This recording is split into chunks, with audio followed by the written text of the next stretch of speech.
And Giannis, Cornish Sharm Sharania, everyone's favorite ESPN reporter, was essentially, Mm-hmm. and again, I understand why people hate Shams. I think that they think he's pushing this narrative that Giannis wants out of Milwaukee, and as much as I'm frustrated by the amount of coverage that has received, I also don't think that they would have any reason to lie about that, right? And I get why people are hyper focused on, but it's like that's his job.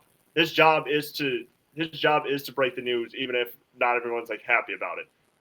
And look, Giannis hasn't really. I mean, Giannis has said, look, repeatedly, if this team continues to compete for championships, I will be here. But if they don't, then I'm going to have to think about my future. Well, Evan, Mm-hmm. starting to think about his future right now. There was a report from Yep. Shams that said him and his agent will essentially be talking to the organization, and they're going to decide whether it's in his best interest to remain as a Buck, or if it's best if they decide to deal him elsewhere. Now, first, when you read that, what was your reaction to it? And I guess at this point, what do you think Milwaukee's going to do? I had like a. I was at work and one of my coworkers sent it to me, and it was like a punch in the gut.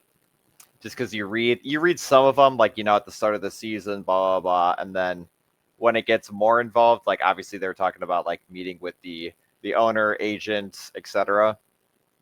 It gets a little more like, is this like how accurate is it? But no, it definitely left a just it sucks, because the Giannis has been here 12 years already, going on season 13.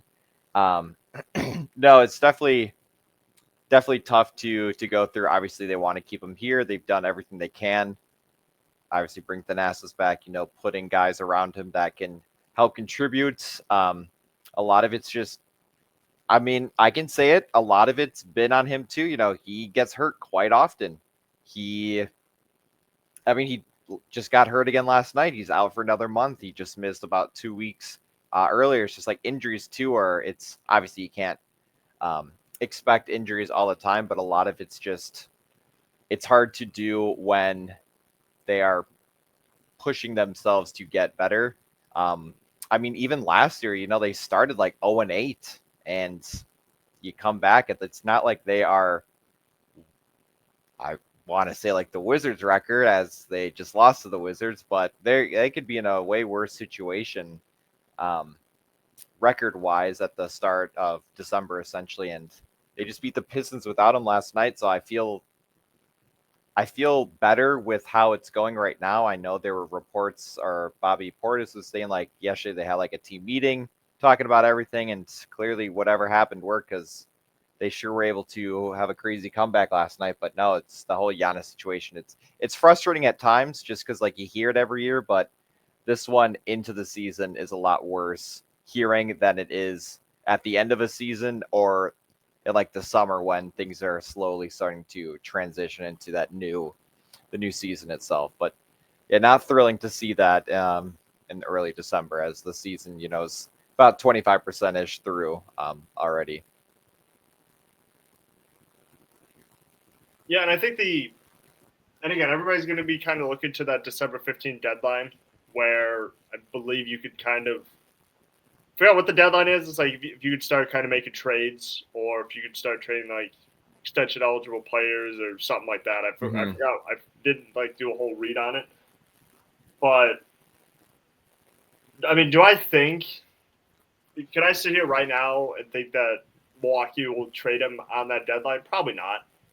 I think they're kind of going to see how they play without him. Now at this point, they are 2-5 without Giannis. Um, and and according to Windhorse, they were like 9-8 with him or something like that. So I Mm-hmm. mean, like technically, I mean it's just not a good roster. I just think that's what this boils down to is you look at this roster and I wasn't even sure if it was like a good roster last year. With even with the additions of Chris Middleton Kyle Kuzma for Chris Middleton, which I kind of think that's when Giannis started to really think about his future is after they traded Chris Middleton, right? Because I read a story from Jake Fisher, and he said that the team was in Charlotte, and Giannis kept asking, "Where's Chris? Where's Chris?" And he later found out that Middleton got traded. That's where it kind of was like, I've been with this guy since my rookie year. We came in together. Middleton's obviously like a year older, I believe. But, I came in with this guy. We spent 12 years together. We went through the highs and lows of this team. And then they traded him for Kyle Kuzma. I think that's where it kind of set in where it was like, wow, there's no loyalty anymore to me, to the people I like playing with. Because, and again, it hasn't even been a bad trade because, Kyle Kuzma has been solid this year.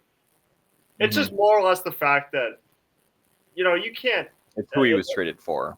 Yeah, who he was traded. Well, yeah, who he was traded for. The fact that they signed him to the Wizards, and just the fact that they didn't stick with him through all the injuries and stuff like that. I don't know. I guess I just don't know why exactly that deal was made. I don't know if they were expecting Kyle Kuzma to dramatically improve their chances. Again, he's been like a solid player for us, but it's more or less just the fact that, I came in with Middleton. We spent 12 years together, 12 years of memories, friendship, having that brotherhood. And then for it just to be gone, it's just like, shit, there's almost nobody left. And then obviously, Brook Lopez signs with the Clippers in free agency. So that's two pieces from the championship that are now gone. And Giannis, I think, essentially feels – and then Drew Holiday got traded. Yep. And obviously before the 2023 season began, in which, a day before that, he gave an interview and said, I want to spend the rest of my career in Milwaukee. And then they traded him the next day. I just think that as hard as Milwaukee has done to appease Giannis, it's also just one of those things where now he feels like he has to carry the burden himself. Because there's three key pieces right there from the championship run that are no longer on the team. Look, he still has Bobby Portis. Don't get me wrong. I think he's the only one. But, you still have Bobby Portis, but still, it's just the moves that Milwaukee has made to try to improve the roster just haven't worked. They found great players in AJ Green, and I think Gary Trent's been solid. But, with every AJ Green, with every Gary Trent, there's a, I don't know, throw out a name. But see, that's the thing, too. It's the players that Milwaukee has gotten, they've been solid. They've been solid for the most part.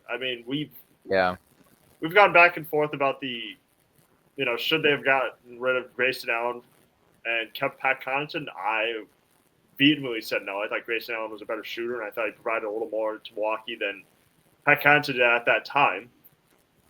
But, just getting rid of the pieces that Giannis had when he won a championship, I can understand why he feels frustrated about, I'm having to do everything myself. Everything's falling on me to try and win us this game. And that's not a good way that I want to win. Or that's not the way that we're going to win.